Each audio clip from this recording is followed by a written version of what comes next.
It's Potter ZB, the comic book nerdcast that dares to ask, what? Me worry?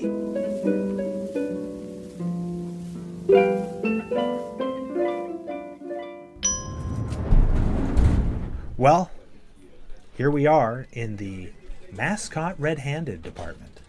Oh, I'm so excited. In this, our mascot red-handed department, we are going to be doing a tier list for humor magazine mascots, dating apparently, I'm just looking at the list right now, dating all the way back to like the 1800s. Oh, yes. So for those of you who are not aware, a tier list is where you take a group of things, pies, artists from madmagazine, television shows. Kinds of feelings that you might have. Kinds of feelings that you may have towards Kyle. And you rank them from greatest to least.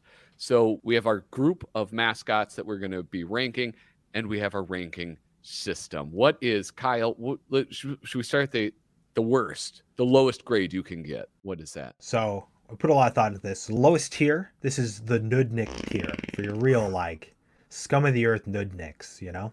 Yeah, it's the N-word. Next up.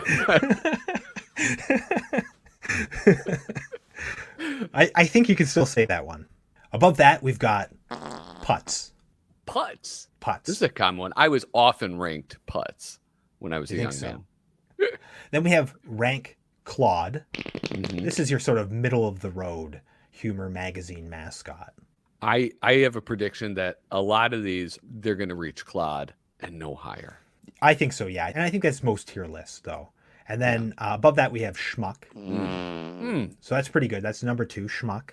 Yeah. And, of course, at the very top, dear to our hearts, we have the Idiots. The Idiots. And now you understand why we insist on calling you that. Yeah. You are to address us as idiots at all times. We think very highly of ourselves and you. You know, we're all idiots here. I want you to start. I honestly, in the show notes, I think that you need to share this extensive document that you made. It's not that extensive. It's alarming. So at the very top, we've got, I'm sure, our number 1 with a bullet, Idiot. This is an easy lob to the top. Alfred E. Neuman. Obviously, idiot tier. Now, Alfred predates Mad Magazine. The face of Alfred E. Neuman, you know, goes back to the 19th century with the New Boy, and Kurtzman took him off of a postcard that he found in the 1950s. It's an interesting thing that, like, if you had to name mascots, I don't know that many people wouldn't have Alfred E. Neuman on the list. But the fact that he wasn't the first mascot for a magazine, obviously, and he wasn't even an original mascot. You know, like you just said, he cribbed him from somewhere. Like, this sort of generic, almost like a clown face, right? Like, you can't say, you know, who invented the clown face. It's just something that's been forever.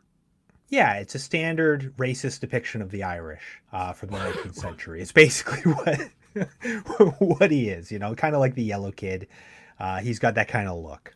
And so Mad number 24, I believe, it's like, I think maybe 1955, 1956. Yeah. He appears on the cover. He had been on the cover twice before. He had been on the Mad Reader paperback. I think Ballantine put that out. And he's on the cover of, like, you know, the Mad comic book where it looks like the old comic book ads? Yes. You know that yes, cover? I have that one. Only the cover. He's on that. Oh, I didn't know that. But he's not named. It just says Idiot under it. And even when he appears in number 24, his name isn't established yet. I think it takes a couple more issues. And at first he's called Melvin Koznowski or Koznowski. Yeah. Koznowski, which is funny because that's who the lady Alfred E. Neuman, it was Moxie Koznowski or something, some Polak. Yeah, I can't remember the last name. But I didn't include her in the list. I thought about it. I tried to pare down the list, so I didn't really come up with a solid rules for who I would include, because I didn't want to include like Spy versus Spy, because they're kind of a mascot for Mad. I tried to just pick the ones that I felt were mascots primarily, and maybe they appear inside, but or they've transcended to mascot status. I kind of went with that kind of pornography rule where it's like I don't know I don't know what a humor mascot is, but I know it when I see it, you know? Yeah. So I think it's safe to say Alfred E. Neuman, he's in the idiot tier. Oh, Top for tier, sure. idiot tier. Yeah, for sure. And he's probably in the top tier of that. So next on our list, we have Flip the Bird. That's another idiot tier for me. No way. No way. Yeah. Yeah. You can't put yeah. Flip the Bird in the idiot tier. All Because right. he's got to be a couple rungs below Alfred. I would put Flip in the Claude tier, personally. That honestly, that hurts a little bit. Flip the You Bird. think so? Yeah. I think that's a little disrespectful. Flip the Bird. He's not a leading man. He's not. He's like, Hold on. You go into Mad Magazine, any issue in the 1960s, and you look at that front house ad, that's gonna have Flip the Bird on it. okay. So Subscription ads, here's what I'll do. he's gonna I be will. there. Hold on. I need to interrupt because they dressed him up in silly things. I've been working on Really? something. I've been finding all the little Flip the Birds I can, and there's one. Do you know where the first appearance of Flip the Bird? I made a video about it actually on my channel. In the past you did. Yeah. Yeah. Okay. I have seen that video. I forget off the top of my head. That's why I didn't include any information for Flip, because I figured you'd probably have more off the top of your head. No, hell no. But they have I found these ones where it's him in a giant stew pot on fire logs, like he's being cooked alive. There's one where he's wearing a what is that, a straight jacket over his little wingies. Really? Yes. This is interesting. They have had to go back fun and with watch him. this video. You know what? Now that I think about it, I think probably people would recognize Flip, even if they didn't recognize Mad Magazine. There might be a chance that he's still floating around kind of in the ether. Yeah. So I'd be willing to split the difference and say he's a schmuck. All right. That puts him below Alfred, which I think is not debatable at all. Yeah. And he wasn't even named begrudgingly until accept the that. 90s, right? Yeah, it was late. Here's the cool thing. This is why people love him, because you can draw. Well, you can obviously draw him. People like me could draw Flip the Bird. That's what's also fun true. about it. It's very accessible. That's true. He is he's very iconographic in that sort of sense. Okay, you've convinced me. He's in the schmuck tier. So next we have Arthur the Avocado Plant, who was based on allegedly art director John Putnam's marijuana plant that he kept on his desk. The Mary Jane. Well, for that purpose, now that I know the seedy story behind it, that this is some cement head's chicken fat, I'm going to have to say Nudnik. What? Okay. You don't like Arthur the Avocado Plant? No, I didn't know it was some burnouts humor. Well, I mean, that might be apocryphal. I don't know if that's confirmed. I was under the impression that it was his avocado plant, but you know, I was a kid at the time. Anyway, I would put Arthur in either Putz or Claude. I probably would have gone Claude. Yeah, I'd say Claude. It feels less like a mascot and more like chicken fat. Okay, so then we have the Mad Zeppelin, which is very iconic. Hard to look up because there's a card game called the Mad Zeppelin. Oh, so it's hard to Google now. Just a pain in the ass. Yeah. But that definitely was one of my favorite things. But the way you described it is like chicken fat. I feel like that is almost like a tier in a sense. So I do feel like Claude would be as high as I'd want to go with that in terms of calling it mascot, because it's barely even a character, right? I just felt it had so much personality that it kind of transcended being just kind of an object. This is what I would say. This is what I think differentiates it from the avocado plant. Is one, it says mad on it. And like you were saying, it has personality in and of itself. It's this wooden boat, and it has these elements of a car and a jalopy, and there's a smokestack coming out of it, all just sort of put together in this slipshod way, the netting that drapes over the balloon and then is tied onto it. I love it so much. There's beautiful. So many cute, fun details on it. Did you ever make the paper fold out one they have? No. I think there's an issue that they have fold, cut out and fold your own Mad Zeppelin. I never made it. But I bet you could find it though online to print out. Yeah, that'd probably be a good video. Dude, that would be fun. Anyway, I still think it's Claude tier. Yeah. Yeah, I'd say I would feel comfortable with Claude tier. Okay, so this is another heavy hitter. Sylvester P. Smythe. Cracked Magazine. Possibly first appearing on the cover of Mad. What? If you scroll down to the images and look at the first page of images there. Oh, I don't know. That's like a stretch, right? That's exactly what he looks like on the first cover of Crack, though. Yeah. Good point. I don't know. I feel like I wouldn't make the accusation unless I could actually see the full issue in my hand, so I could see the details. Like maybe there's some detail that gives it away. Yeah. But that's exactly what the very first 10 issues of Crack. He looks like that. He's just like a lanky guy with a shaved back of his head and the white painter's cap. Yeah. A janitor. And that's the issue where it's like Harvey Kurtzman's out the door. Oh yeah. Who did this cover? Is that Wally Wood that did that? Yeah. Yeah. Yeah. It's kind of a weird issue because it's Feldstein's first issue. Ugh. Anyway, so Sylvester P. Smythe first appears on Crack #1 in 1958 as a lanky janitor filling in literal cracks drawn on the cover and throughout the magazine. He's actually listed as janitor in the credits. Yeah. You mostly don't see his face, really. It's usually like at least part of it's obscured until number 11 in 1959 when Severin drew an incredibly ugly version of him, like a repulsively ugly version of him. And then he gradually became cuter throughout the years. Listen, I don't know if I can be the one to say it, but I mean, he's schmuck level guaranteed. Yeah, oh yeah. That's where I would have put him for sure. I don't know, schmuck 0.5 or something, because I think he has to be a tier below Alfred, but he is like the top of the tier below Alfred. Like I loved him. I drew him all the time, because Alfred's hard to draw, but Sylvester was easy. Yeah, they'll let anybody draw him. And they really whore him out. That was the only reason I wasn't sure about putting him in the schmuck tier, because Crack has no respect for him, right? Like Alfred, draw him from the front or back. That's it. Yeah.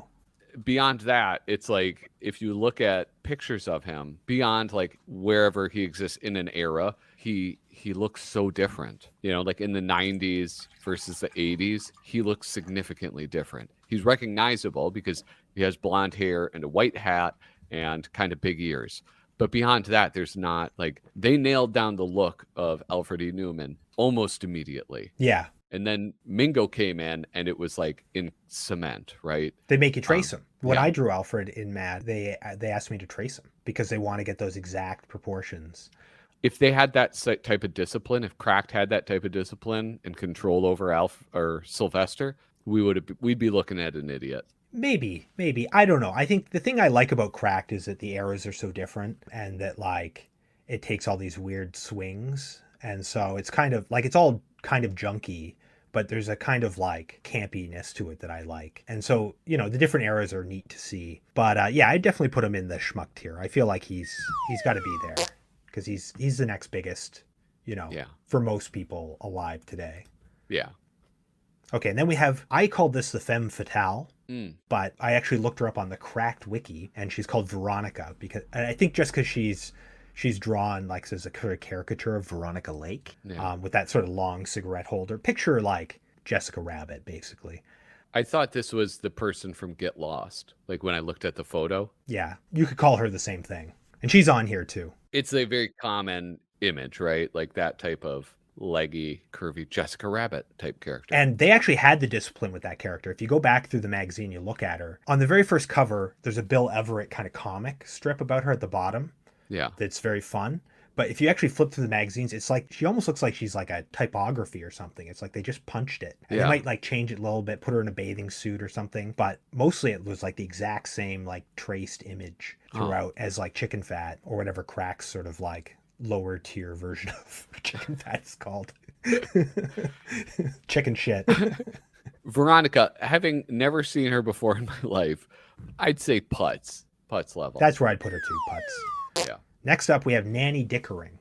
So you're going to have more to say about this one than I do for two reasons. One, you know a lot more about Cracked Magazine, and who is the guy who did this one a lot? Bill Ward. Bill Ward. You got a lot of love for Bill Ward. Oh, me, I do, yeah. I don't know. Lots of people drew her. She's a neat character. She started as a parody of Nancy Dickerson. Yeah. And she looked like an old lady. She looked like Hillary Clinton or something. But then by issue number 99 in 1972, her sort of buxom blonde beehive dew look became standardized after Bill Ward began drawing her in 74. Yeah, she's a hottie. And she's actually been portrayed by Playboy playmate Baby Bell. The cheese? Sorry, Baby Buell. Oh. I don't know my Playboy playmates. I don't know. But, you know, I think that's an achievement, right? That's like, who are we going to get to play her? Well, we need a Playboy playmate, you know. Yeah, I guess if you do make it from cartoon to real life, there's something to be said about that, right? You're a pop culture character, and she was on the cover a lot. You know, she kind of had articles, like she was a sort of resident investigative reporter, but Yeah. she also was on cover. She was in all sorts of things. I would put her in the Claude tier. That seems fair to me. Yeah. Yeah. Then you have the Talking Blob, who first appeared as a parody of the Blob in 1949, and he became a recurring character. He's like an insatiable green living and speaking blob. Yeah. I mean, Putz? I would put him in Putz too. Putz. Yeah. Now these guys I love. Yeah. This is Spies and Sabs. This is Mike Riccigliano. Yes. He started, I think, in the 80s drawing these, and they were the marginals in Cracked. There's the Sabs, and they're like little striped shirt, masked, like Beagle Boys type characters. And then the spies are like detectives.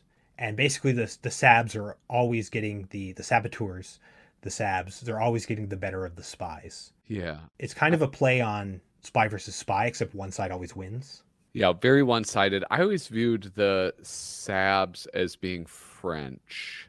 Yeah, you can see that. They have little French mustaches. Yeah. They're kind of like dirty Frenchmen. And like they have these striped, they have striped shirts. They have mustaches, saboteur. That's like a French word, isn't it? I think so, yeah. I mean, it's also just a word for someone who does sabotage. Yeah, that's a good point too. But they look a little French with the striped shirts. But they Yeah. were the marginals, and they would also, every issue in the 90s would have a Wimmel builder in the middle, where it was like a big scene with them. You know, it would be the Sabs are wrecking the gym, or the Sabs are wrecking Disneyland. Yeah. Now, if I recall correctly, for the viewers, a Himmel builder, as I learned once, it means a busy picture. That's right. Yes. The more you know. The more you know. That's something I kind of got turned around on the Spies and Sabs. I think you were the one who helped me have a more fond appreciation of them. I'm like the guys in the Gorilla Suit movie, where I'm really defensive of Mike Riccigliano because he has a real naive, quick style that's like not as polished as like a Sergio Aragonés, who obviously he's compared to. Yeah. But is still like very lively and fun, and I love it. Yeah. You have undone much of what my Uncle Mo a wise guy, eh? has drilled into my brain. He tried to turn you into an anti-cracked apostle, you know. Yeah, like... which I mostly still am, you know, but I'm gonna get my shots in. Yeah, Spies and Sabs, though, they have to be. Is it too harsh to call them clods? Can you put them at the same level as their main mascot? If I thought you would have gone schmuck, I would have tried to grease the wheel to get there, but yeah, I'll settle for Claude. All right. This is the worst one. Dude. Fuck this Nudnik. Simpy Dumpkins. Simpy Dumpkins. Yeah, this is created by Dick Culpa. What an idiot. Who I had an internet flame war with for a couple days just before he died, and then I felt bad about it. He created this character when he was running Cracked in like probably the worst era of Cracked. Yeah. You know, sorry. I do enjoy reading it because I haven't read much of it, but it's really ugly, and the character's just no good. Like, he's supposed to be like the most hated character, but like, describe him. How would you describe Simpy Dumpkins? Other I mean, than he to looks just say like his name? he looks like what is that disease that people would get because of the mosquitoes in Brazil? Do you remember that? Football head. Head. That's what he looks like. Yeah, they would get that disease? weird shaped head where it's like very narrow at the top and then widens at the bottom, and he's this grotesque lip it doesn't even make sense proportionally. He's like if an oyster were a man, you know. Oh yeah, that's very good. He's got like one big tooth coming out of it. Yeah. It's just dumb design. It's poor design. It's a sick name. I'm gonna say I love the name Simpy Dumpkins. Now, he was marketed as the most hated mascot or the most hated man. And so here's the thing I feel about it. I feel like he is not good. And I feel like the way that Dick Culpa tried to justify him is by saying like, well, but he's intended to not be good. He's meant to be the worst character ever and you're not supposed to like him. But like, it's like, I don't like him for succeeded. not the reasons that you want me to not like him. Yeah, I don't know. So I would definitely put him down in the Nudniks. Nudnik for sure. Get the fuck out of here. Okay, but this I think might be an idiot here. We've got Dude. Bat Boy. The half bat, half boy, created by Dick Culpa in 1992 for the second best-selling issue ever of the Weekly World News. He became the de facto mascot and star of a comic strip, The Adventures of Bat Boy, initially written and drawn by Peter Bagge in 2004, and it ran until the newspaper folded in 2007. And he's also the lead character of an off-Broadway play called Bat Boy the Musical, which premiered in 1997 and apparently continues to this day. In a cave many miles to the south lives a boy full of fangs in his mouth, sleeping until the fading light, flying through cloudy dreams. When he awakes, the summer night is filled with screams. Where he was born. Bat Boy.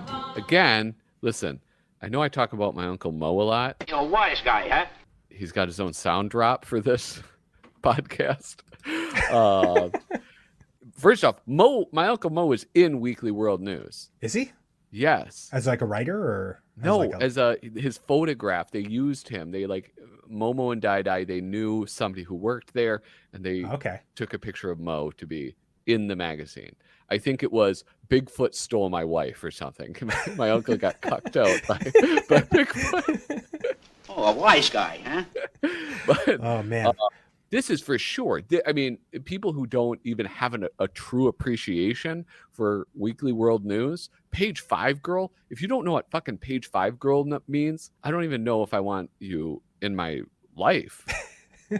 So, well, I think Bat Boy is an icon. I think Bat Boy is like, absolutely, it's etched into the collective unconscious. Bat Boy's with us for all time. Dude. So I put him in the idiot tier. Yes. Okay, and then we have, here's another one, could be up there, Punch, or Punchinello, from the British magazine that first applied the term cartoon to comic drawings. Punch was the name of the magazine. It's based on the 17th century Punch and Judy puppet shows, and he was the mascot of the magazine for about 150 years before being replaced by a boxing glove.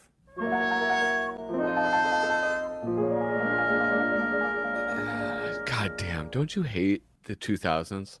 Yeah, well, they tried to do a reboot. It had been gone for about 10 years, so I think someone bought the brand and was just like, no one's going to respond to this. Like, why are you buying the vintage brand if you're not going to, like, take the character of it? Like, yeah, okay. Like, what good's the name?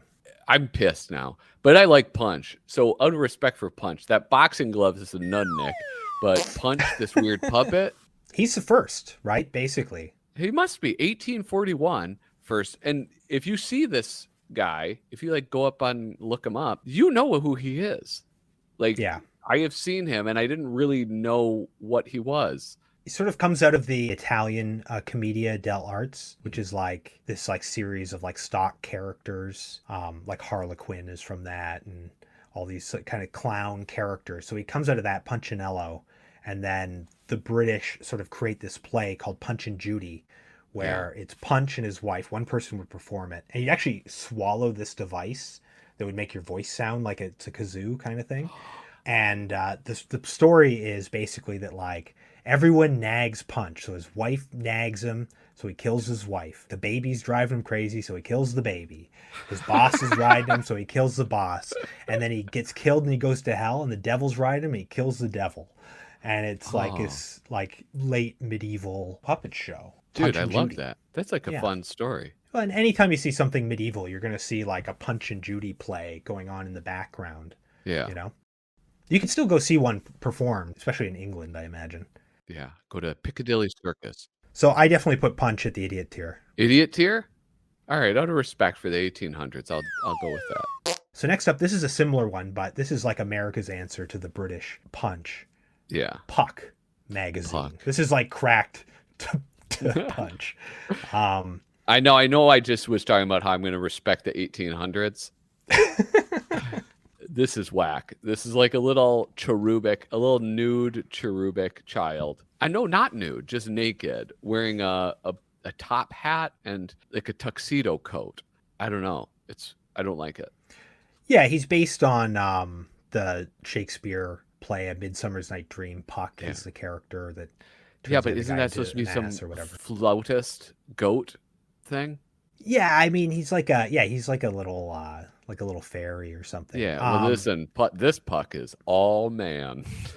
Well, he's like a little like boy, you know, like, yeah, and they didn't seem to like vary the design much. Like on Punch, there's all kinds of different drawings of Punch in this like wonderful 19th century illustration style. So yeah, Puck. I don't have a lot of respect for Puck. Puck, I would probably put him in the putz tier. Yeah, dude, I'm gonna say Nudnik. Really? Something really irks me about this. All right, well, I'll defer to you on that one. Oh, thank you. So the next one, we got the Trump card from Trump, Yeah. Kurtzman's ill-fated follow-up to Mad Magazine, which we've mentioned on here before. Oh yeah, They did 2 issues. they got started on the 3rd. Yeah, it's true. Yeah. You can see some of it. I really like this guy. He has the vibes, Alice in Wonderland vibes. Very much so, yeah. You know, the long horn like a herald would carry around, and I don't know.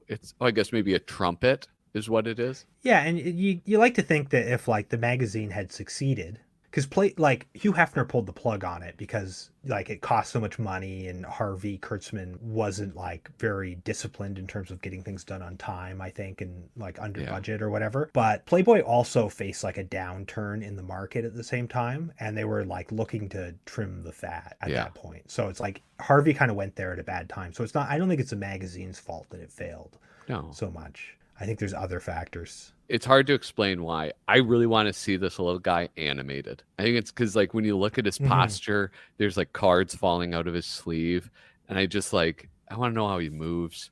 I don't know. He's a lot of fun. He looks different on the second issue because Harvey draws him on the second one. Yeah, I don't know. I'd put him in the schmuck tier out of respect for what could have been. Nice. I think that's appropriate. All right, next up we have Smedley and the Sexy Woman, possibly called Veronica, you could call her. Yeah. So they appeared on the cover of 3 issues of Ross Andrew and Mike Esposito's mad ripoff comic, Get Lost, the comic designed to send you, before being sued into oblivion by Mad. They won the lawsuit, but they basically put them out of business. So yeah, that's not a great look for Mad Magazine. Yeah, and then like they tried to get a job at Mad, and I think it was Feldstein told them to like take a walk. And that really is like pretty dick move overall. Like I get it, but like, you have to protect whatever. But well, and Get Lost is like it looks the most like Mad on the cover. Yeah, but inside, I think it has the most voice of a lot of those Mad knockoffs. Like it's actually a shame that it went out of business. And on the cover, you've got this sexy Veronica Lake type woman, and she's always vying for Smedley's attention, while Smedley, whose face we don't see, is hidden in an issue of Get Lost. I love that part about him. Is that, you know, you just don't know who he is, but he's there and he's always doing the same thing. It's almost like that, having the discipline of Alfred E. Neuman, right? Where it's you draw him this way, this is what he looks like. It's like, well, Smedley. Well, they draw his body in different positions. Like in another one, he's walking. They do things with it, but they keep that magazine over his face. Yeah, I like it. I was going to add to it. There's 3 covers drawn in the 80s for New Comics Group. I sent you those. They were like reprints of Get Lost. Brian Boland does one of the covers. So Brian Boland has drawn this guy. And Smedley and the woman, they predate the mascotification of Alfred by a full year. Wait, say that again? Alfred E. Neuman didn't become the mascot for Mad until like a year after. Yeah, of course, because this was during the comic era of Mad. Yeah. Wow, that's kind of cool. I really like Get Lost a lot. And there's a great collection of it, actually, you can pick up. If you're into Get Lost, it's easy to get. What are you leaning towards? I'd put them in schmuck tier. Schmuck tier. Ooh. Schmuck them up. All right, yeah, I'd give you schmuck. Next we have Etienne Shridlou. based on Kilroy, the World War II meme, and named after a nonsense phrase that would appear in hot type newspapers randomly. That was "Et heoin shurdlu," and it was like one side of the keyboard, and you'd punch it in for the like printer to know to take it out, but sometimes they'd miss it, and so it turns up in like old, like early 20th century newspapers. Oh, weird. It's like a nonsense phrase. Yeah. I've never seen this. I was never big on what's his face. What is his name? Crumb? Oh, Crumb. Sorry, yeah, this is from Weirdo as well. Yeah. So Weirdo magazine, drawn by Crumb, created by Crumb. Yeah, and so I've never seen this, but it's like the connection to Kilroy is very obvious. Right? Like the fingers hanging over that World War II graffito. I don't know. I mean, it's like it's grotesque. Weirdo often has that sort of filigreed border that the old Mad has, and Crumb draws a different one on every one that he does a border of it, except for that first one where Etowayne is like right up in your face. Yeah. He's at the very top where Alfred would be, and he does interesting things with him. So I sent you this picture. Is one where he's like eating out a big girl's ass at the top of it. It's pretty good. I'm looking at it right now. But he doesn't show much respect for the character, I would say. In the very first issue of Weirdo, there's like probably like an 8-page comic with Etowayne Shridlu where he's talking and he gets like sucked into a TV and he's just like a guy. Yeah. It's weird. It's not great. And then I think he appears again in like just like a funny like picture. Okay. And so I don't have a lot of respect for Etowayne Shridlu, even though I'm like a huge Crumb guy. Yeah. So I'd happily put him in the Claude. Okay. All right. Were you going to higher? I was expecting Putz when you're like, no, I don't have a lot of respect for him. I mean, I don't know if I'd go as far as Putz, because he does have like some really great, he's drawn by Crumb. He's kind of one of the newer ones that succeeded. Yeah. I think because Weirdo, I think, was pretty successful in terms of like at least critically compared to other humor mags. And so I'd put it in there. So they also had another mascot. This is number 16. This is Buddha Turong. And Crumb took this off of a pack of Indonesian cigarettes that he found on the ground. Yeah, it's a little yellow demon. Yeah, and it is a demon, apparently. It's like a demon of destruction. And he made it the mascot in 1985. It's always drawn pretty much the same way. Although, like, if he's on the mail page, he's like got a little mail bag and stuff. That's cute. A little demon delivering letters to Crumb. As far as like a mascot goes, doesn't seem like a fun one. A demon. No, and he found it on the ground. He's like, this is our mascot now, even though they already have Etowayne Shurdlu, who continues to appear on the covers. Wouldn't that be like such a frustrating project to work on with somebody who's just like, this is a central part of our message now. It was garbage, now it's treasure. But this is the thing, is that Crumb is a genius. And so, you have to go with his whims because he's like, he's the guy, like he's like one of the most important artists of the 20th century, hands down. Plus, he was editing it. So, yeah. Actually, I think Peter Bagg might have been editing it at that point. Dude, Peter Bagg gets around, man. Oh, yeah. Well, this is where he gets to start, really. Dude, he should be a mascot. Okay, so we're happy with the Claude tier for that. Yeah. Okay, moving on. Wait, we got Pro Junior. For the demon? No, the demon. Oh wait, no. Oh, for the demon. Oh, Putz. Yeah. Oh, wait, sorry. I was thinking it was Etowayne again. Yeah. I'm fine with Putz. Yeah, that's fine. Okay, Pro Junior. This is a character appeared in multiple underground comics, including a comic called Pro Junior, but probably most famously Bijou. And this was created by a cartoonist named Don Doler in 1958 when he was in high school, sort of based off Alfred E. Neuman, not in look, but in concept. Yeah. And he became the unofficial mascot of Bijou beginning in 1970 and was drawn by many famous cartoonists, including Crumb, Jay Lynch, Trina Robbins, Art Spiegelman, and more. He looks like a businessman in some of these, but then he looks very different in others. I think I gave you a full page of Pro Junior, but like I could have given you a dozen more images where he's like very different. But the main thing is he's got those black eyes. Yeah. Oh man. He's got those black eyes and he's got that kind of weird, like flat, pointy hairdo. Yeah. And I do have a soft spot for any character that people create as a kid and then like go on to have a life of their own, in a sense. But at the same time, I don't know. I'm kind of fascinated too by his like the name Pro Junior. The more I think about it, like I'm kind of confused by it and I'm like assigning all this meaning to it. Dude, I think I love Pro Junior. Do you? Where do you want to go? Yeah. You want to go Claude? I think I want to go Claude on Pro Junior. I'm down with that. Oh, he's That's a big freaky. win. I think that's a big get for Pro Junior. Yeah. So this is one that I just put 2 and 2 together today. This is Irving Forbush. He was in Snafu. Mm-hmm. It's a humor mag, lasted 3 issues, put out Yeah. like by Stanley for Timely, then Atlas, later Marvel. And they did 3 issues with this mascot, Irving Forbush, before the magazine folded. But 10 years later, he started using the name in like the letters pages. Oh. He was like became this fictional character that would like get the mail or whatever. Yeah. He was like their gopher. And then they make their other magazine, 1967, Not Brand Eck, which is like a parody of their own sort of Marvel comics. And he becomes Forbush Man, who is a character that's still in the Marvel universe today. He's from Earth 665, if that means anything to you. No. Yeah, so in 67, he's in Not Brand Act. In the 80s and 90s, he's in What The, and he's in Crazy. He's in Warren Ellis's Next Wave, which was like a series of books, like humor books that he put out in 2007. And most recently in the 14th issue of Not Brand Act, which came out in 2017. And he 2017. Wow. He predates a named Alfred, because I think he came out at the same time the issue. They call it issue 2, but I think what they mean is like the magazine, like issue 25.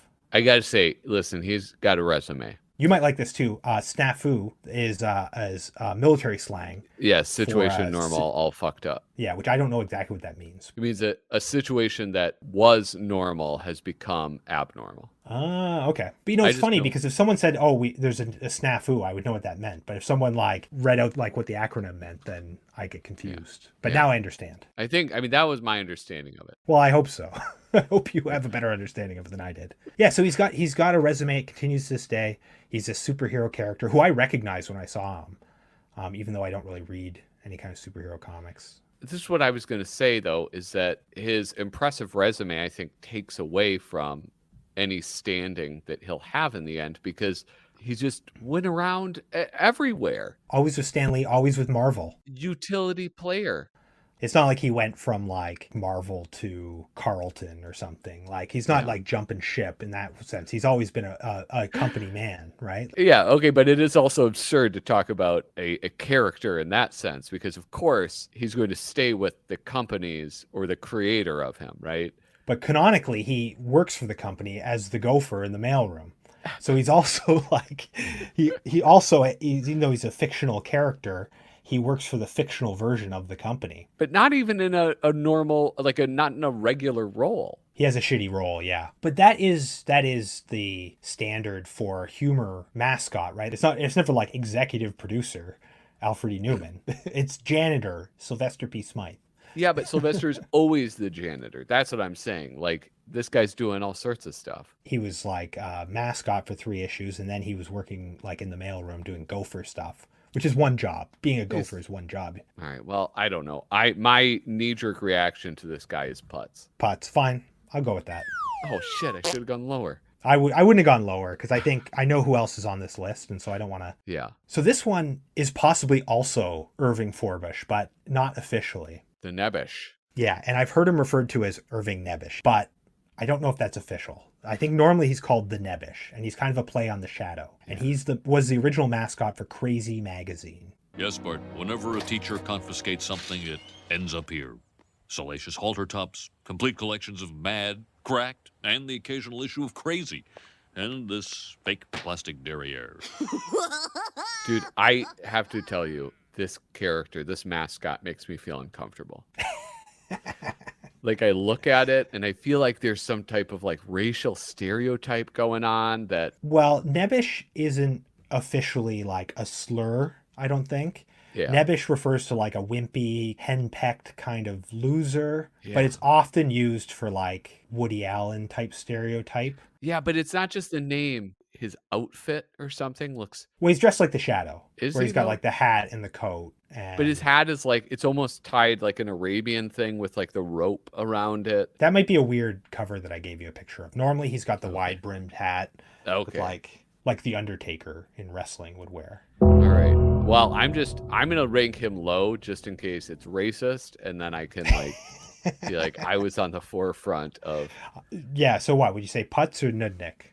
I'd say Nudnik, all right, because of the potential racial So I'm going to say Putz implications. because I think the guy who came after him for the same magazine is lower. Oh yeah, I see him now. Yeah.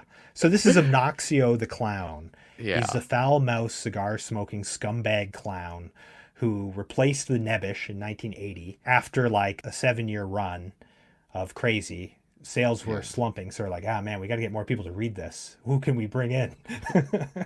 This is who they brought in, Obnoxio the some Clown. psycho clown. That'll really Yeah. get the readers. He looks like the tuned dad in. from You Can't Do That on Television, or the guy who like ran the diner Yeah. or whatever. Yeah. It's like kind of like dumpy and angry, and he's got like stubble. He's often shooting guns. Yeah. This guy is a nudnik. Yeah, Nudnik for sure. Don't want to look at him anymore. Yeah, he's not good. He's uncomfortable to look at. So next we have the Physician. This is the original mascot for Sick. He was kind of a Neuman-esque quack doctor, often paired with a monkey. He's nothing. Yeah, he's nothing. He's a zero. But the paintings and drawings of him are so off-putting visually. Oh, yeah. Yeah. Like, even if it was a cool character, if it was painted and drawn like this, it'd be hard to rank it high. Well, he started like that little line drawing that's in the corner. Yeah. That's how he started. And then, I mean, maybe you could have done something with that, but what he became was like not good. So I think he's a Nudnik for sure. Oh, Nudnik, yeah. Yeah. Yeah. So next up, this might also be a Nudnik. This is Huckleberry Fink. Like a very clear ripoff of Alfred E. Neuman. Is that fair And to he say? became more that. He became more that as he went along. So I think the picture I sent you, that's like when he's really looking like Alfred. He was drawn by Jack Davis early on, and he kind of was a little bit wackier, kind of more round. If you can picture how he drew Sylvester, Okay. picture him drawing this character like that. But yeah, this character I think is junk. The only reason I would put him any higher than Nudnik is because I think the Physician is so bad. But I think also Huckleberry Fink is terrible. Yeah. All right. Next one up. We have from the magazine Surfer Magazine, which shockingly ran from 1960 to 2020. Yeah, still runs as a website. And I think this character, Murphy, drawn by Rick Griffin when he was 16 years old in 1961, he's iconic. Like he was being sold on like T-shirts in the back of comics in the Silver Age. I love him. Yeah, he's cool. He's got a real 70s look to him. And he's made in the early 60s. He's got an awesome body. He looks like a Hanna-Barbera. Like he looks like Barney Rubble. He's got You Barney know what he Rubble's reminds body. me of is, do you remember those feelings books like Mr. Grumpy? And they were all these like very shapely Oh yeah, things. Hargraves. Yeah, it kind of reminds me of that, which those were also in the 60s. I don't know. I like this guy. I think he's pretty cool. Rick Griffin, he's a big deal. He was he's like one of the main psychedelic poster artists from the 60s. He's an interesting character because he was in Zap. He was like one of these like, underground rock and roll cartoonists. But he had a come to Jesus moment after like crashing a motorcycle, I believe. Jeez. So for the last stretch of his career, he became very much a Christian. In fact, I've only read one major interview with him. It was with the Comics Journal. And he starts it by saying, like, the only reason I'm giving this interview is in the hopes that someone will come to Jesus from reading it. And he went back and, like, redid all his old, like, psychedelic comics to be about, like, the Virgin Mary and stuff. So it'd be, like, a guy lost in the desert finding peyote or something. And it'd be like, no, he's finding Jesus now. Oh, that's rad. It's interesting. He's an interesting character. And he got to stick around Zap after, even though obviously he's like a real like oddball for that group. Yeah. Zap is like Crumb, Victor Moscoso, Gilbert Shelton, Rick Griffin, Robert Williams. I'm missing two people. But anyway, yeah, I'd say he's a schmuck. I think he's still iconic. Yeah. Now we're getting to the bottom of the barrel here. So we've got, this is from Ballyhoo. This is a magazine that really inspired Mad, I think.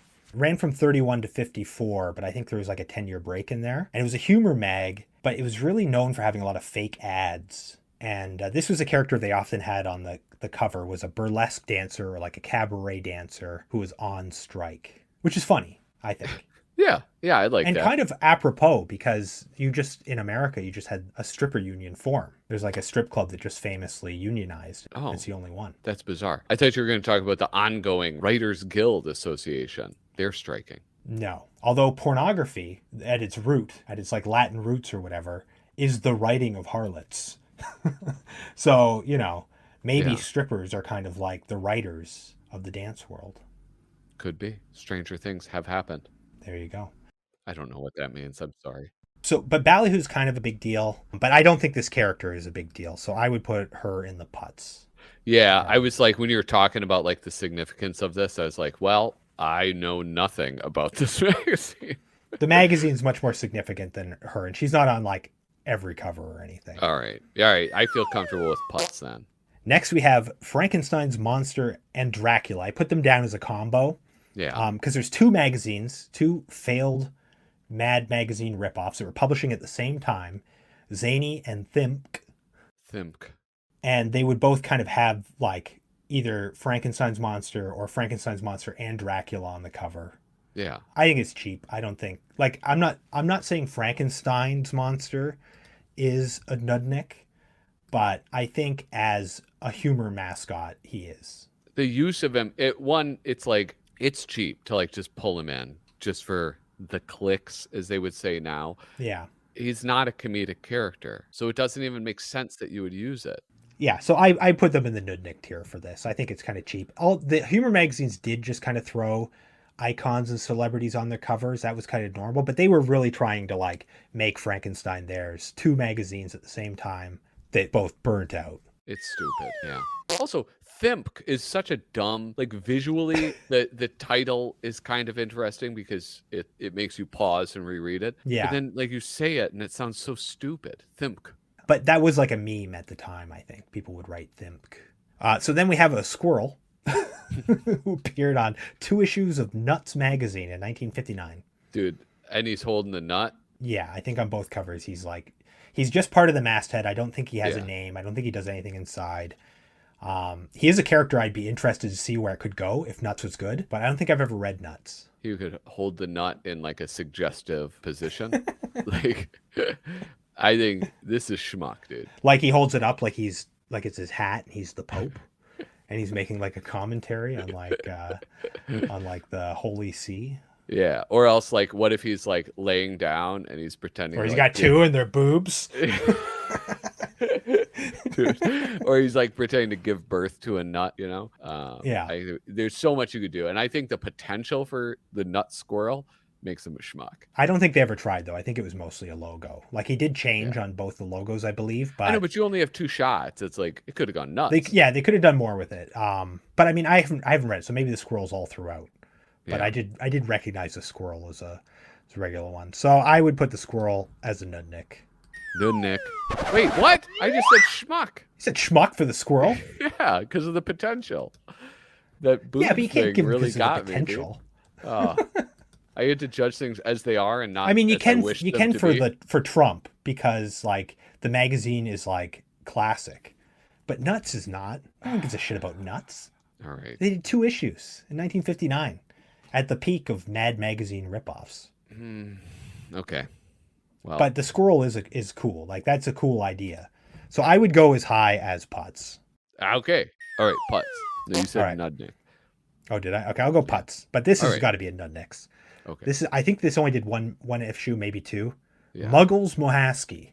And this is just a spooky face. That's what.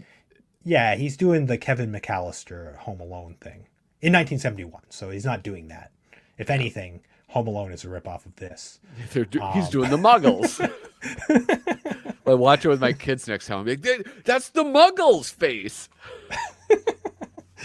They're trying to get him over. I don't know. I think they did 2 issues. I've only seen 1. There's one on the archive you can look at. It's not good. And the character's not good. There's nothing about this character that stands out. Yeah. I mean, it's just like a creepy face. That's it. There's Yeah. nothing that is like memorable about it. And there's text on it being like saying his name and being like, "Don't you want to know why he looks like this?" And the answer is no, No, I'm gonna go buy Mad or Cracked, or Zany, or Nuts. or like Frenzy or something. Yeah. Yeah, no good. That's a nudnik. All right. So our next one up is another Nebbish. The Nebbish family grows. Norman Nebbish. This is a late era Mad ripoff. This is 1978. I think they do 2, maybe 3 issues. Yeah. And he doesn't look good. He looks like underdrawn. And in fact, I think on the other cover, there's like other like humor magazines on the cover. And it's like, yeah, I'm the new kid in town. These are all junk. And it's like, no, it's like that. Isn't that Mystery Science Theater 3000's rule where you should not like remind people of a better movie during your movie? Yeah. Golly. Yeah, that's not a good move. Yeah, which is a mistake Cracked made a lot. And this is not a good character. This is No, he such a sucks. vague looking child. It's just there's again nothing interesting at all about the character. Yeah, it's like he's a character that would be on like a placemat at like a restaurant, but like a C tier like children's menu restaurant, you know? Yeah, yeah. Do they have that? Okay, like what's a restaurant you guys have? Like Tim Hortons, and you'd get the paper. That's not really a restaurant. That's more What like is a coffee shop. Oh, what's It's a like restaurant? Dunkin' Donuts. Swiss Chalet? Do you have Okay, that? so you go to Swiss Chalet when you're a kid, and you have the paper napkin, and there's like the Yeah. puzzles and stuff on it. Yeah, and this guy would be up in the corner, and it'd be like, Yeah, you know, he'd be don't- like their character. But Yeah. when they're trying to rebrand and be cool, and then they drop him after like 2 placemats. yeah. They forgot to like include cool things on this character, like a skateboard or something. So he's definitely a nudnik. Nudnik for sure. Get him out of my face. Here's another one, the Harpoonist. I just called this character the Harpoonist. This is from Harpoon Magazine. Yeah, I don't He know was on the why you masthead. included this, to be honest. I wanted to get to the even 30, and I had a picture. All right. All right. It's also on the well, archive. You can read, I think, both issues of Harpoon from 1975. Not good. Okay, Harpoonist. The illustration's pretty cool. The illustration is nice. It looks really beautiful. Here's what I like about the Harpoonist is it was a return to form for the humor magazine, the satirical magazine, because it's bringing in this sort of like 19th century aesthetic, like Punch or Puck, or I didn't include this one, but Judge. You know, so it is kind of bringing that in. So it's looking at the roots of it, and I think that's interesting. But the magazine is like bottom of the barrel. Like Yeah. this is the best drawing in the whole magazine. The rest of it looks like it was drawn by like, you know, Dave Berg's little brother or something. Like it's not good. Bill Berg. While Dave Berg was giving him a noogie, he was drawing it, you know, like I'm gonna say it's a putz. What keeps it out of Nebbish is the artsmanship. Nudnik. What keeps out Nudnik. That's fair. That's fair. That's one that like, you know, could have gone either way. And then this one is weird. This is from Frenzy. I think there's 6 issues of this. Yeah.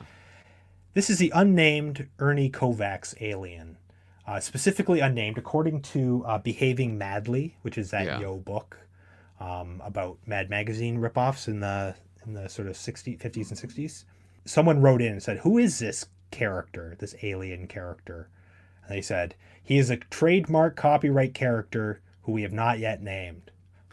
All right. I kind of like him. I think I mostly like this Frenzy cover. Like I like the letters that they did and filled them It's in. very, very mad Kurtzman. ripoff. Like it's Yeah. like it. Yes. It looks like you went and got the font, the mad font off of DeFont, Yeah. which didn't exist at the time. But I guess that's probably why I like it. Is Yeah. that there's so many things that are reminiscent, but it did 6 issues, which most of these magazines did not. yeah. So it did like probably a year. I don't know. This probably a putz. He also this loses one. his legs. He doesn't have like 4 legs or whatever in the later ones. He just has Oh, 2 so legs. that's not an ongoing gag. This is just No, on- he becomes increasingly less alien. The only thing he keeps is the antenna by the end. Okay, that's So probably it's like good they were like, because- why did we make him an alien? We just wanted Ernie Kovacs to be the guy. Yeah, these 4 legs, each wearing a different shoe, is actually really a pain in the ass to draw. That's gone by the next issue. He has 2 Okay. legs in the next cover. I don't know. Putz? Okay, sure. All right, god damn it. There we go. All right. Well, we made it through. We did. I think we did a good job. I think, yeah, I was getting kind of worried there.